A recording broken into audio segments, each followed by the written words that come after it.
নারীরা হচ্ছে by born একটু ইমোশনাল হয়, আবেগী হয়, একটুতেই আবেগ, একটুতেই কান্নাকাটি। কথা ঠিক কিনা যুবক ভাইরা বলো? একটুতে আবেগী হয়ে যায়। তুমি দেখবা পৃথিবীতে সবচাইতে বেশি ঠকে হচ্ছে নারীরা। এর কারণ কি জানো? বিশ্বাস করে খুব সহজে। তবে আমি যে পরিমাণ মেসেজ পাই, আমি বুঝতে পারি যুবকরা মেয়েদের সঙ্গে অনেক বেইমানি করে, অনেক গাদ্দারি করে।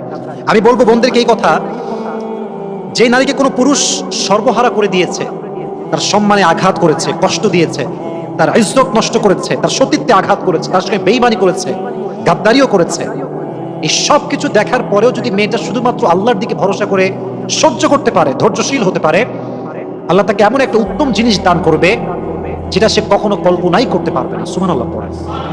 In every kind of situation you must have to be patient. যত যাই আসুক, ভূমিকম্প হয়ে যাক, সুনামি হয়ে যাক, টর্নেডো হয়ে যাক, but I will be patient. রাজি আছেন তো ইনশাআল্লাহ? আল্লাহ সবাইকে ধৈর্যশীল হওয়ার তৌফিক দান করুন। সকলেই পড়ে আমিন।